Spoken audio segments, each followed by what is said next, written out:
Parents' Rights in Education was conceived in 2009 and became a tax-deductible nonprofit in 2011. In May of 2019, PRE held its first soapbox event, America's Cultural Crisis. Should we stay or should we go? Author of Get Out Now was the keynote speaker. Mary Hassan's speech is featured on the PRE website. We decided to have another soapbox, May 2nd of the following year, 2020, featuring Walt Heyer, author of Trans Life Survivors. 7 weeks beforehand, Oregon Governor Kate Brown declared a state of emergency to control the spread of the China virus. During the following year, in response to repeated emergency shutdown restrictions, PRE rescheduled the event 4 times and changed the event venue 3. It was renamed the Northwest Safe Schools Summit, and more speakers were invited to present. The result was a day-long dive into the complex issues plaguing K-12 public schools. Because of the unrest and militant violent protests in Portland, Oregon, it was decided to move the location from the Portland airport to a venue in the suburbs. The venue owner was adamant PRE not advertise the exact location until 24 hours in advance, so as to avoid possible negative attention caused by detractors and protesters. We are thrilled to share these videos from the first Northwest Safe Schools Summit in the hopes you will be enlightened and empowered to take action. Please watch them in order, as there is a natural progression you won't want to miss.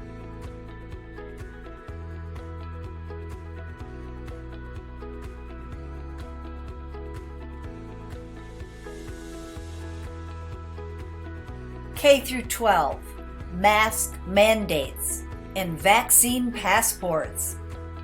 Joshua Michael is a fighter for small business and against tyranny. Joshua brings the term activist new respect. His focus is the opening of schools and businesses free from onerous government control, including mandatory mask and vaccine mandates.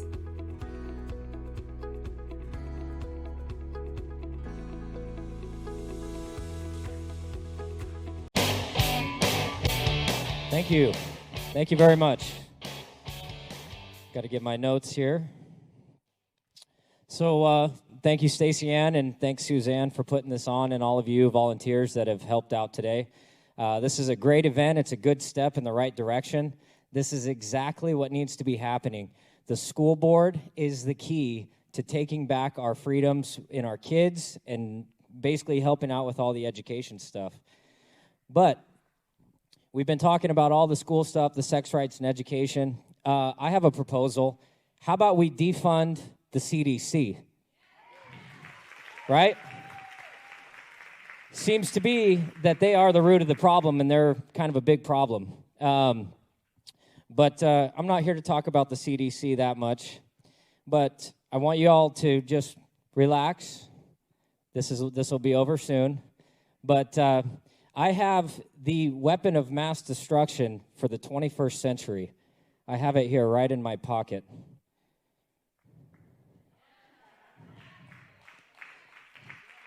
You guys know what this is, right? I have another one here in my backpack.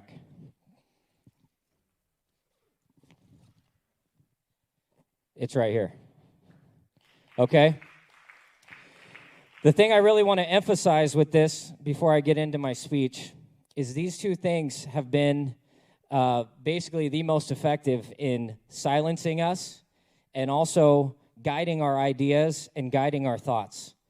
One of the things that you guys want to realize when you're out there in the trenches and you're doing stuff, and teachers union people and school board members, when you're getting opposition, when you're getting this stuff happening to you, record it. Document it. These communists that basically are controlling this whole narrative and guiding and overthrowing all these unions and everything else, they are using these things as weapons effectively because they're getting the platforms through The media is curating information that they're wanting to go through and censoring information that they don't want through. They don't have the strongholds and the tightening down that on everything, so this content can still really get through. And I encourage all of you guys, as bad as these are, they're good and bad. I think they're a Trojan horse as far as, tracking and data and everything else associated with it. But they can be very useful. If you don't like that, you can also get one of these. This is a body cam. It doesn't track you. It records real-time, overlaps. Very effective, very useful if you ever get into any confrontations. The reason I'm telling you this is because you will have confrontations. If you are doing things right, you will have enemies. You will be called a racist, a white supremacist, a bigot, a transphobe, a xenophobe, or whatever. I mean, these are their tactics, and this is how they use it. I'm everything under the sun. I've been called everything under the sun. You just got to realize that means you're over the target, and you're probably doing something good if they're calling you that, because that's their weapon, to discredit and discourage you. So as Stacy said, my name's Joshua Michael. I'm born and raised in Salem. I got two lovely kids. I have a 2-year-old and a 6-year-old. My 6-year-old, this is his mask that he has to wear to school. And as you can see, what I wanted to show you guys, he has to wear this thing all day. And I'll tell you, I met with the superintendent last year of his school, knowing that this thing was going to spiral out of control and they were going to require kids to wear masks. So I met with him in July, around the time that I met Stacy, and I told him, and I said, hey, listen, they're going to start mandating the masks. What's your plan? What's your plan? There's no reason a 6-year-old should be wearing a mask. Here's your numbers. Here's this. Not only that, I don't think anybody should wear masks because they don't work. So I had a conversation with him. I talked to him. He seemed like a really nice guy. So we had a good conversation. I felt really good about it. This was July. Lo and behold, my son goes to private school. We're fortunate enough to be able to do that for him. And, about a week before school was starting, I got this email from the superintendent. Hey, by the way, we're going to mandate the masks, and we're going to do this, and we're going to do that. And I'm going, okay, great. And so I'm talking to my son's mom, and I told her, I basically was like, well, I don't want my 6-year-old wearing a mask. And so it was this big old controversy. There's this weird conflict going on with, we really want our kids to be in schools, but we don't want our kids to wear these. We want our kids to have good education, but we also don't want them to be sitting at home all day. So it's this weird conflict of we really want to get our kids into schools and get a good education and everything else. But I think the amount of damage that this is doing is just as much, if not more, than all the sex education programs going on. The amount of suicide going up through the roof. Kids don't feel comfortable. They have no confidence. They can't talk to each other. They can't play. It's absolutely insane, okay? So the gentleman made a reference about the grassroots and the importance. These things are silencing that. And that's why I think it's such an effective tool to keep us from getting together like we are right now. So congratulate you guys for coming here. This is awesome, and I really appreciate it. Another thing that was mentioned is that when COVID ends, this is something that people are saying all the time. When is COVID going to end? When's it going to end? Exactly. Thank you. The reality is that there's all of us right here. We need this times 1,000 to start making ground, and it ends when we say that it ends. It ends when we stop complying. And the key is to stop complying.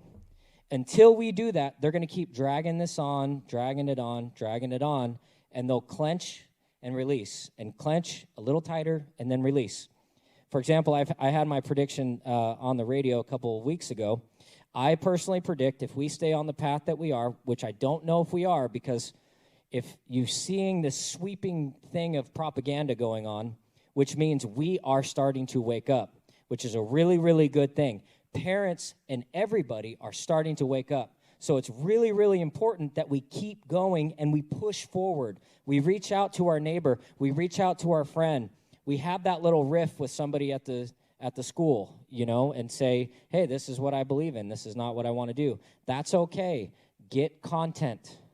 Get content and reach out to Suzanne Gallagher's website, anybody else that's on here.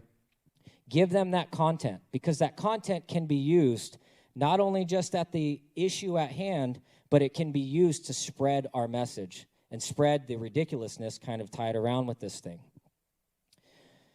So, interesting sequence of events. I know you guys probably already know. Anthony Fauci back in May said masks are a novelty. They don't work. Then he came out later and said we need to wear one mask. Then he came later and said we need to wear 2 masks. Right? Well, it's not 4 yet. But if you wear 4 masks, you are definitely protected.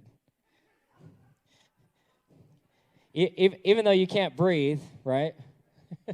I seen a guy at Home Depot, he had a bowl over his head, so it was pretty cool. I was like, I like you. Really says a lot. I saw a wrestling mask last night. That was fun. So another guy mentioned something about gaslighting. Gaslighting is a huge thing also that the media is doing. They're trying to make you feel alone. They're trying to isolate you. This is an isolation technique, isolating you with misinformation, telling you you're bad, telling you what you're doing is not working, you're all alone, everything else. I guarantee you there'll be thousands and thousands and thousands and thousands and thousands of people that hear this and hear your message that everybody spoke here tonight. So don't give up and realize people are waking up, which is why more and more propaganda is going on. The thing that kind of struck me to get more involved in everything else is watching my 6-year-old walk into school with a mask on. I think it's the most disgusting thing in the world. It's the most disheartening, disgusting thing, and he's ashamed, and he knows, and just the amount of things that probably go on in that classroom with how these kids are feeling is at most probably the most forefront issue that I'm here to address and want to address. The other thing that I drastically want to talk about is the vaccines. So I don't know how you guys feel about it. I assume not, considering 99% of you aren't wearing masks, You're all a bunch of bigots, by the way. Let me get this out of the way. There you go. There's your first insult. Now you got about 1,000 more to go, and you'll get some tough skin. So, long and the short, this thing, I don't know. I mean, I could talk for a long time. I'm trying to keep it short because we are running late. But the World Health Organization, they came out in late 2019. I don't know if you guys saw this. They came out in late 2019 and basically stated, we're having an issue getting all these doctors all around the world to give these vaccines out. We don't know what to do. Even the doctors are starting to rebel because the doctors are the ones administering it. Now, keep in mind, this is, polio. This is not the SARS-CoV-2 mRNA vaccine. And they're like, we don't know what to do. And so they had this webinar. You guys can watch it online. It's interesting. And there's just this massive pushback happening with all these doctors. Lo and behold, a few months come by, China's got this mystery virus that people are dropping dead in the streets. They're quarantining people into their buildings, and it's just mass chaos in China, right? And so what do we see? We're like, oh my gosh, what is this thing? This is scary. But what a perfect segue, right, to strip people of their rights, shut down the freeways. I don't know if you guys drove during that lockdown, but oh my gosh. I drove from exit 306B, which is basically one exit from Washington, all the way down to Salem in 45 minutes. At 5:45 on a Thursday. I saw 6 cars. It was unbelievable. So think about this. Think about the sequence of events, and I know you guys really understand this, which is why you're here. You understand that enough is enough. But what a psychological game that's being played on us on the world stage. How fascinating is that? They took away our restaurants. They took away our churches. They took away our gyms. but you can still go to Walmart and you can still go to Winco, right? Those are important. Those are essential. Your mental health is not essential. And abortion clinics. Yeah, and the pot stores, yeah. Can't forget those. So, long of the short is they literally shocked the world with this program. And they took everything away for a year. And you guys all know it. We've all heard this and have experienced it. I don't want to beat a dead horse here. Okay? But lo and behold, now they have a savior, a vaccine, that's going to make everything go away. But by the way, it's not going to make everything go away. Do you see the bait and switch, right? When is it going to go away? And the reality is, and the thing that I really want to convey to you guys, and I know that you know that, it's going to go away when we decide to have it go away. That's the reality. That's all I got to say today, folks. Thank you guys very, very much. My name is Joshua Michael. Have a good day.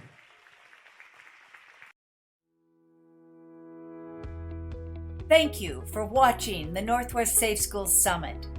As you can see, attendees were informed, inspired, and motivated to take action. We partnered with several groups, including Quella Winery, Oregonians for Fair Elections, Western Liberty Network, Pacific Justice Institute, Building Education for Students Together, and KSLM Radio. We are happy you decided to learn more about the issues in K-12 public schools today.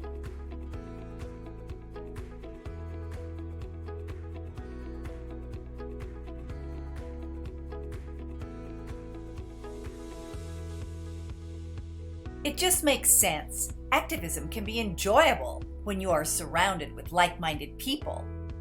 And together, we win. We invite you to visit our website, parentsrightsined.org. Take a look around. There are issues pages just for our state chapters, because state laws are different. Join us. Make your voice heard is always best when you are with others. Submit the online chapter form. You will also be added to our email list. We help with training, information, branding, and contacts. Like us on Facebook. For the most current news, follow us, comment, and of course, share.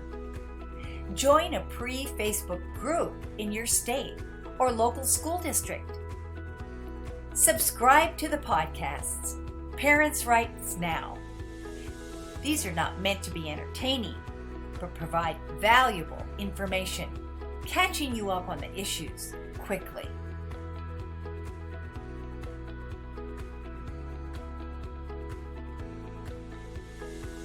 Would you like to help us?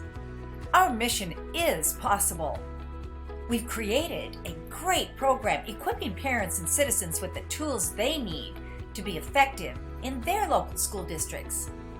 Join the 12 by 12 Club, our small monthly giving program. All donations are important and appreciated, but we know that you have expenses and family obligations, especially if you're a parent. You can do the most by giving a small amount every month. Just $12 a month will go towards our operational expenses and allow PRE to host another summit. Parents' Rights in Education is a tax-deductible 501c3 organization. Donate online or send a check to the address shown here. We are engaged in a war for the hearts and minds of our children. The left has taken control of the K-12 government school bureaucracy, using local public schools for distribution centers to change the culture. Their ultimate goal is to annihilate the constitutional republic of the United States by dismantling the nuclear family and destroying the Christian church. Your contributions are more necessary now than they have ever been.